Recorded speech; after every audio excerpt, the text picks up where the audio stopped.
মা দেখো কি নিয়ে চলে এসেছি। আজকে কিন্তু পনিরের একটা আমি স্ন্যাক্স আইটেম খেতে যাই। হুম। কিন্তু মানে গ্রেভি নাই, কিন্তু একদম স্ন্যাক্স খেতে কিন্তু খুব ইচ্ছে করছে। আচ্ছা, কি করব সেটাই তো ভাবছি। পনির পাসিন্দা করলে কেমন হয়? পনির পাসিন্দা কিন্তু খুব সুন্দর একটা ডিশ, দারুণই লাগে। আর এটা বিয়ে বাড়িতে এই পনির পাসিন্দাটা তো মাঝে মধ্যেই খাই আমরা। তাহলে পনির পাসিন্দাই হোক নাকি মা? হ্যাঁ, হোক।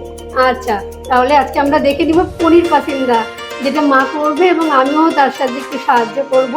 ঠিক আছে, তোমরা কিন্তু অবশ্যই দেখো, একদম বাঙালি স্টাইলে তৈরি হয়ে যাবে পনির পাসিন্দা।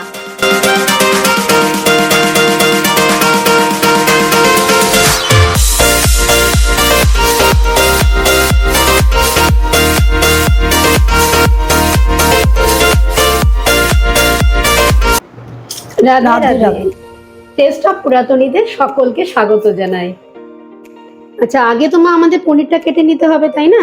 হ্যাঁ। এই পনিরটাকে আমি তো আগে করেছি বাড়িতে, যাই হোক এই পনিরটাকে অর্ধেক করে কেটে নেবো, তাই না? এই পনিরটাকে কেটে নিয়ে পনিরটা কিন্তু পাতলা পাতলা করতে হবে, কিন্তু বেশি পাতলা করলে কিন্তু আবার ভেঙে যাবে। এরকম ঠিক আছে মা? হ্যাঁ, মনে হয় ঠিক আছে। হ্যাঁ হ্যাঁ, এরকম। হ্যাঁ, এইভাবে কেটে নিতে হবে। হ্যাঁ, বেশি পাতলা হলে কিন্তু ভেঙে যাবে। আচ্ছা, আজকে আমার মার গলাটাও খুব বসে গেছে, তো যাই হোক আমি নয় আজকে একটু বলে দেব। এইভাবে পনিরটা আমরা কেটে নেব, মাঝখানে অর্ধেক করে, যে দেখতে পাচ্ছ তোমরা কিভাবে এটা পুরুত্বটা কতটা হয়েছে, তবে পনিরগুলোকে আমরা কেটে নিলাম একদম সমান পুরুত্ব করে। প্রত্যেকটা পনিরে আমরা পিস করে নিয়েছি। এই পনির পাসিন্দা করার জন্য আমাকে একটা ব্যাটার তৈরি করে নিতে হবে। এখানে আমি 250 গ্রাম মতো ময়দা নিচ্ছি। এর সাথে দিতে হবে কর্নফ্লাওয়ার। আমি এখানে যেহেতু 5 হাতা ময়দা নিয়েছি, কর্নফ্লাওয়ার দিব তার 3 ভাগ, মোটামুটি 1.5 হাতা মতন কর্নফ্লাওয়ার। 1 চামচ বেকিং পাউডার, 1 চামচ দিলে হয়ে যাবে তোমার। হ্যাঁ হ্যাঁ। এই শুকনো উপকরণগুলোকে একটু মিশিয়ে নেওয়া হচ্ছে। এই মেশানো হয়ে গেলে এর মধ্যে খুব ধীরে ধীরে জল আমরা দিয়ে দেব, এবং এটা হাত দিয়ে মাখলে কিন্তু ভালো হবে। জল তো লাগবে, তাই আমরা একটু জল দিয়ে দিচ্ছি। খুব অল্প অল্প করে কিন্তু জল দিতে হবে, একেবারে কিন্তু জল দেওয়ার প্রয়োজন নেই।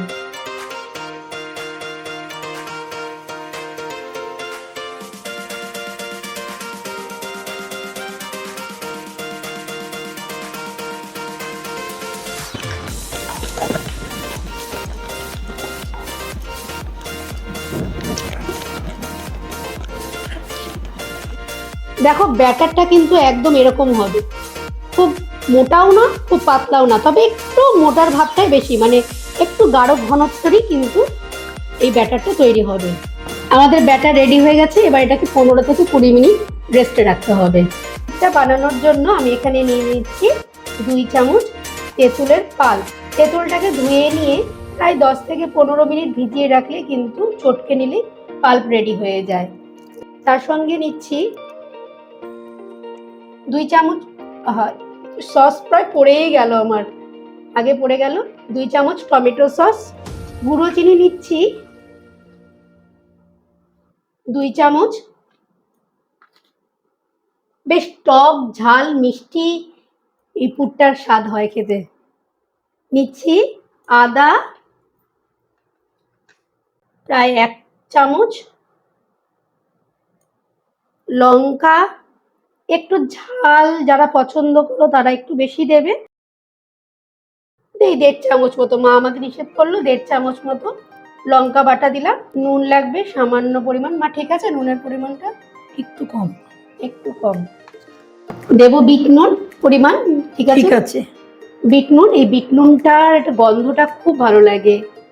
গরম মশলা গুঁড়ো, একটু গোলমরিচ গুঁড়ো, আমার একটু ঝালটা খেতে ভালো লাগে, 1.5 চামচ চাট মশলা, সুন্দর রঙের জন্য নিয়ে নেব হাফ চামচ কাশ্মীরি লঙ্কা গুঁড়ো, আর দিতে হবে কিছুটা পরিমাণ ধনেপাতা কুচি।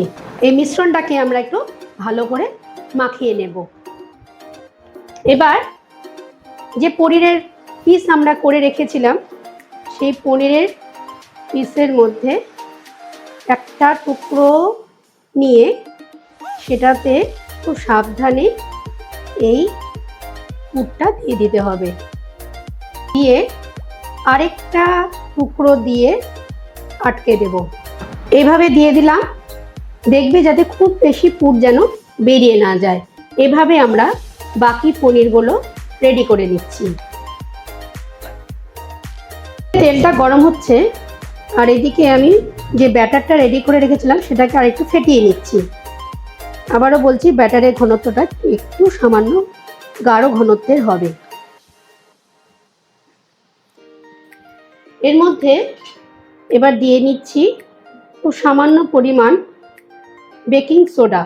বেকিং সোডাটা কিন্তু যখন ভাজবে ঠিক তার আগের মুহূর্তে কিন্তু দেবে।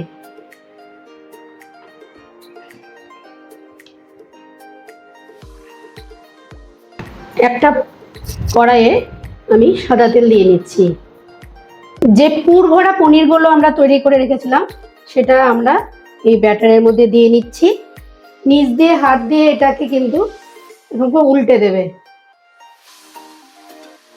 দেওয়ার পরে এটাকে আমরা ব্রেড ক্রাম্পের মধ্যে দিয়ে নিচ্ছি। এবার এটাকে মিডিয়াম ফ্লেমে ভেজে নিতে হবে। যদি কারোর কাছে ব্রেড ক্রাম্প না থাকে, এই ব্রেড ক্রাম্প ছাড়াও কিন্তু এটা তৈরি করা নেওয়া যায়।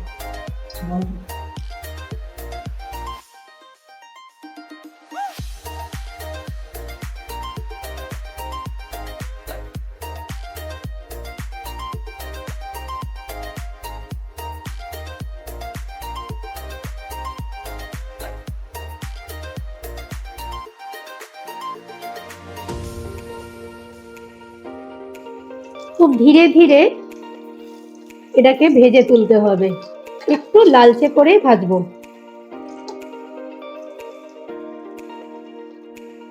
এই প্রসঙ্গে একটু বলে রাখি, এই যে ব্যাটারটা আমরা তৈরি করেছি, ব্যাটারটাতে আমরা baking powder, baking soda use করেছি। কেউ যদি মনে করো যে ডিম দিয়ে করবে, তাহলে বেকিং পাউডারের পরিমাণটা একটু কমিয়ে দেবে, তার মধ্যে ডিম দিতে পারো। আমাদের সমস্ত রেসিপি যেহেতু নিরামিষভাবে তৈরি হয় একদম, তাই জন্য আমরা ডিম ইউজ করিনি।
আমাদের এই পনির বাসিন্দা তৈরি কিন্তু প্রায় শেষের দিকে।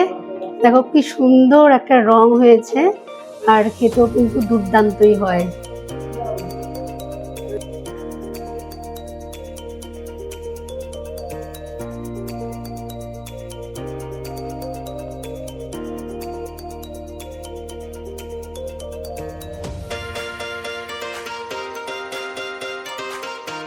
এই যে আমাদের পনির পাসিন্দা রেডি হয়ে গেছে।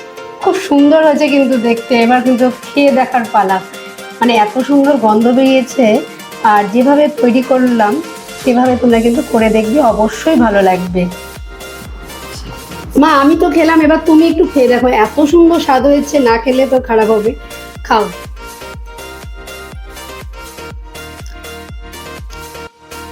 কেমন হয়েছে? অপূর্ব। খুবই সুন্দর, সত্যি বলছি, মানে খুবই ভালো হয়েছে। তোমরা অবশ্যই অবশ্যই করো, তোমাদের কাছে এইটাই রিকোয়েস্ট থাকলো। আমাদের চ্যানেলের প্রত্যেকটা ভিডিও তোমাদের কেমন লাগছে অবশ্যই কিন্তু জানিও, আর আমাদের চ্যানেলটাকে কিন্তু সাবস্ক্রাইব করতে একদম ভুলো না। পরবর্তীতে তোমরা কিসের রেসিপি দেখতে চাইছো তাও অবশ্যই কমেন্ট করে জানিও। আজ তাহলে এতখানি থাক, আবার দেখা হবে নতুন একটা ভিডিও রেসিপি নিয়ে। জয় নিতাই, জয় গৌর। জয়।